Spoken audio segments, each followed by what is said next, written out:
ലോക്സഭാ തെരഞ്ഞെടുപ്പിന്റെ ആദ്യഘട്ട വോട്ടെടുപ്പ് ആരംഭിച്ചു. 17 സംസ്ഥാനങ്ങളിലും 4 കേന്ദ്രഭരണ പ്രദേശങ്ങളിലുമായി 102 മണ്ഡലങ്ങളാണ് വിധിയെഴുതുന്നത്. അരുണാചൽ പ്രദേശ്, സിക്കിം എന്നിവിടങ്ങളിലെ നിയമസഭാ തെരഞ്ഞെടുപ്പിന്റെ വോട്ടെടുപ്പും പുരോഗമിക്കുകയാണ്.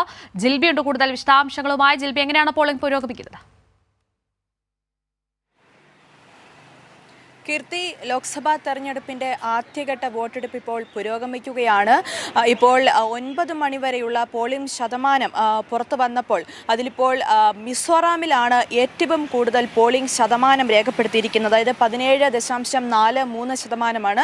അതേസമയം ആദ്യ 2 മണിക്കൂറിൽ ഏറ്റവും കുറവ് പോളിംഗ് രേഖപ്പെടുത്തിയത് ലക്ഷദ്വീപിലാണ്. അതായത് മറ്റ് സംസ്ഥാനങ്ങളിൽ അരുണാചൽ പ്രദേശിൽ 8.22%, മധ്യപ്രദേശിൽ 15.0%, മഹാരാഷ്ട്രയിൽ 7.28%, മണിപ്പൂരിൽ 13.01%. അങ്ങനെ ആദ്യ 2 മണിക്കൂറിലെ പോളിംഗ് ശതമാനമാണ് ഇപ്പോൾ പുറത്തു വന്നിരിക്കുന്നത്. 17 സംസ്ഥാനങ്ങളിലെയും അതുപോലെ തന്നെ 4 കേന്ദ്രഭരണ പ്രദേശങ്ങളിലെയും 102 മണ്ഡലങ്ങളിലാണ് ഇന്നിപ്പോൾ വിധി എഴുതുന്നത്. എന്തായാലും ഇപ്പോൾ ഈ 7 മണിക്ക് തന്നെ പോളിംഗ് ആരംഭിച്ചിരുന്നു. ഇപ്പോൾ നിലവിലെ സാഹചര്യത്തിൽ ബംഗാളിൽ മാത്രമാണ് ചില സ്ഥലങ്ങളിൽ, അതായത് ബംഗാളിൽ തെരഞ്ഞെടുപ്പ് നടക്കുന്ന കൂച്ച് ബിഹാറിലും അതുപോലെ തന്നെ അലിദുർപ്പുരയിലുമാണ് ഇപ്പോൾ ഒരു ചെറിയ രീതിയിലുള്ള അക്രമ സംഭവങ്ങൾ റിപ്പോർട്ട് ചെയ്തിരിക്കുന്നത്. അതായത് അവിടെ തൃണമൂൽ കോൺഗ്രസും BJPയും ആരോപണ പ്രത്യാരോപണങ്ങൾ ഉയർത്തിക്കൊണ്ട് മുമ്പോട്ട് പോവുകയാണ്. തൃണമൂൽ കോൺഗ്രസ് BJPക്കെതിരെ ആരോപിക്കുന്നത് തൃണമൂൽ കോൺഗ്രസിന്റെ തെരഞ്ഞെടുപ്പ് കമ്മിറ്റി ഓഫീസ് BJP കത്തിച്ചു, അതുപോലെ തന്നെ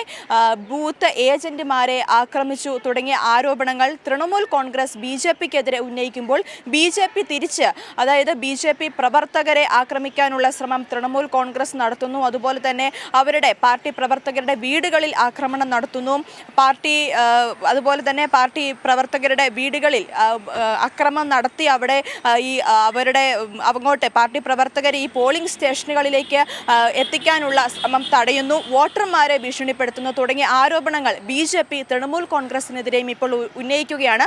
അത്തരത്തിൽ ഇരു പാർട്ടികളും പരസ്പരം അങ്ങോട്ടും ഇങ്ങോട്ടും ആരോപണങ്ങൾ ഉന്നയിച്ച് മുമ്പോട്ട് പോകുന്ന ഒരു സാഹചര്യമാണ് നിലവിൽ പശ്ചിമ ബംഗാളിലുള്ളത്. ഇപ്പോൾ തന്നെ 2 പാർട്ടികളും തൃണമൂൽ കോൺഗ്രസിനും അതുപോലെ തന്നെ BJPയും തെരഞ്ഞെടുപ്പ് കമ്മീഷന് ഇപ്പോൾ തന്നെ നിരവധി പരാതികളാണ് നൽകിയിരിക്കുന്നത്. ഏകദേശം BJP 15 പരാതികൾ ഇപ്പോൾ തന്നെ നൽകിയെന്നുള്ള കാര്യങ്ങളൊക്കെ പുറത്തു വരുന്നുണ്ട്. എന്തായാലും പശ്ചിമ ബംഗാളിൽ ഇത്തരത്തിൽ അക്രമ സംഭവങ്ങൾ റിപ്പോർട്ട് ചെയ്ത സാഹചര്യത്തിൽ സുരക്ഷ കൂടുതൽ വർദ്ധിപ്പിക്കാൻ ഇപ്പോൾ തെരഞ്ഞെടുപ്പ് കമ്മീഷൻ നിർദ്ദേശം നൽകിയിട്ടുണ്ട്. അതേസമയം മറ്റ് സംസ്ഥാനങ്ങളുടെ കാര്യം എടുക്കുകയാണെങ്കിൽ ഇതുവരെ സമാധാനപരമായിട്ട് തന്നെയാണ് ഇപ്പോൾ തെരഞ്ഞെടുപ്പ് മുമ്പോട്ട് പോകുന്നത്. കാരണം വേറെ അക്രമ സംഭവങ്ങളൊന്നും ഇപ്പോൾ റിപ്പോർട്ട് ചെയ്തിട്ടില്ല. നമുക്കറിയാം, ഛത്തീസ്ഗഡിലെ മാവോയിസ്റ്റ് മേഖലയായ ബസ്തറിലടക്കം ഇപ്പോൾ തെരഞ്ഞെടുപ്പ് പുരോഗമിക്കുകയാണ്. അതുപോലെ തന്നെ മഹാരാഷ്ട്രയിലെ മാവോയിസ്റ്റ് ബാധിത മേഖലയായ ഗഡ്ചിറോളി മണ്ഡലത്തിലും പോളിംഗ് കനത്ത സുരക്ഷയിൽ തന്നെ പുരോഗമിക്കുകയാണ്. മഹാരാഷ്ട്രയിലെ നാഗ്പൂരിലെ ഒരു പോളിംഗ് ബൂത്തിൽ വോട്ടിംഗ് മെഷീൻ തകരാറിലായി എന്നുള്ള ഒരു പ്രശ്നം മാറ്റി നിർത്തിയാൽ മറ്റ് അനിശ്ചിത സംഭവങ്ങളൊന്നും ഇതുവരെ സംഭവിച്ചിട്ടില്ല എന്നുള്ളതാണ് ഏറ്റവും പ്രധാനപ്പെട്ട കാര്യം. എന്തായാലും ഈ നമുക്കറിയാവുന്നതുപോലെ അടുത്ത 5 വർഷം ഇന്ത്യ ആര് ഭരിക്കും എന്നതിൻ്റെ ഒരു തുടക്കം, അല്ലെങ്കിൽ വിധി എഴുതുന്നതിന് ഇന്നിപ്പോൾ തുടക്കം കുറിച്ചിരിക്കുകയാണ്. എന്തായാലും ഇതുവരെ ഇപ്പോൾ സമാധാനപരമായിട്ട് തന്നെ തെരഞ്ഞെടുപ്പ് മുമ്പോട്ട് പോകുന്ന സാഹചര്യം. ഈ 9 മണിവരെ ബംഗാൾ, മധ്യപ്രദേശ്, ത്രിപുര, UP, മിസോറാം, മേഘാലയ, ഛത്തീസ്ഗഡ്, തമിഴ്നാട് എന്നിവിടങ്ങളിലെല്ലാം മികച്ച പോളിംഗ് തന്നെയാണ് ഇപ്പോൾ രേഖപ്പെടുത്തിയിരിക്കുന്നത്. എന്തായാലും ഇന്ന് രാവിലെ തന്നെ പ്രധാനമന്ത്രി ആയിക്കോട്ടെ വലിയ രീതിയിൽ എല്ലാവരോടും ഒരു ആഹ്വാനമൊക്കെ ചെയ്തിരുന്നു. കാരണം എല്ലാവരും വോട്ട് ചെയ്യണം, ഓരോ വോട്ടും ഓരോ ശബ്ദവും വലിയ രീതിയിൽ പ്രധാനമാണ്, കന്നി വോട്ടർമാരും യുവാക്കളും ഒക്കെ കൂടുതൽ വോട്ട് ചെയ്യണം, റെക്കോർഡ് പോളിംഗ് രേഖപ്പെടുത്തണം എന്ന തരത്തിലുള്ള ആഹ്വാനമൊക്കെ എക്സിലൂടെ പ്രധാനമന്ത്രി ചെയ്തിരുന്നു. നമുക്കറിയാം, BJP ദക്ഷിണേന്ത്യയിൽ ഒരു കാലുറപ്പിക്കാനുള്ള ഒരു ശ്രമം അവിടെ നടത്തുന്നു. വലിയ രീതിയിൽ അവിടെ ഈ പ്രാവശ്യം പ്രചരണങ്ങളൊക്കെ നടത്തുകയും ചെയ്തിരുന്നു. അതിൻ്റെ ഒരു പശ്ചാത്തലത്തിൽ തന്നെ ഇന്നിപ്പോൾ ഈ എക്സിലൂടെ BJP അല്ലെങ്കിൽ പ്രധാനമന്ത്രി ആഹ്വാനം ചെയ്തപ്പോൾ പ്രാദേശിക ഭാഷകളിൽ, തമിഴ് അടക്കമുള്ള പ്രാദേശിക ഭാഷകളിലാണ് ഈ സന്ദേശം അല്ലെങ്കിൽ ഇത്തരത്തിലുള്ള അഭ്യർത്ഥന പ്രധാനമന്ത്രി മുമ്പോട്ട് വെക്കുകയും ചെയ്തിരിക്കുന്നത്. എന്തായാലും ഇന്നിപ്പോൾ രാവിലെ തന്നെ പ്രധാനപ്പെട്ട നേതാക്കളും അതുപോലെ തന്നെ മറ്റു പ്രമുഖ താരങ്ങളെല്ലാം ഇപ്പോൾ വോട്ട് രേഖപ്പെടുത്തി. കേന്ദ്രമന്ത്രി നിതിൻ ഗഡ്കരിയുടെ നാഗ്പൂർ മണ്ഡലം വളരെ പ്രധാനപ്പെട്ട ഒരു മണ്ഡലം തന്നെയാണ് ഇന്ന് വിധി എഴുതുന്നതിൽ അല്ലെങ്കിൽ വിധി തേടുന്നതിൽ. കാരണം നിതിൻ ഗഡ്കരി 3ാം ഹാട്രിക് വിജയം തേടി മുമ്പോട്ട് പോകുന്നു.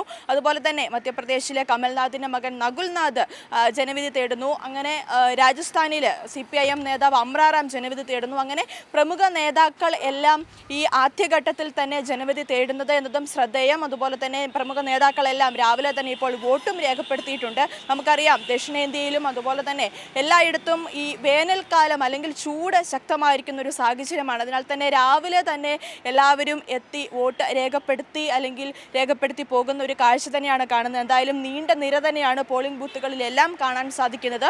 ഒപ്പം മറ്റ് സംസ്ഥാനമായ അതായത് നിയമസഭാ തെരഞ്ഞെടുപ്പും ഇന്നിപ്പോൾ നടക്കുന്നുണ്ട്. അരുണാചൽ പ്രദേശിലെയും അതുപോലെ തന്നെ സിക്കിമിലെയും 92 നിയമസഭാ സീറ്റുകളിലേക്കും ഇന്ന് തെരഞ്ഞെടുപ്പ് ഇപ്പോൾ നടക്കുന്നുണ്ട്. അവിടെയും തെരഞ്ഞെടുപ്പ് പുരോഗമിക്കുകയാണ്. എന്തായാലും സമാധാനപരമായിട്ട് തന്നെയാണ് ഇപ്പോൾ തെരഞ്ഞെടുപ്പ് മുമ്പോട്ട് പോകുന്നത് എന്നാണ് അറിയാൻ സാധിക്കുന്നത്. കാരണം പശ്ചിമ ബംഗാളിൽ മാത്രമാണ് പലയിടങ്ങളിലായിട്ട് ചില അക്രമ സംഭവങ്ങൾ നിലവിൽ റിപ്പോർട്ട് ചെയ്തിരിക്കുന്നത്. കീർത്തി. ശരി, ജെൽബിയാണ് ആ വിവരങ്ങൾ നൽകിയത്.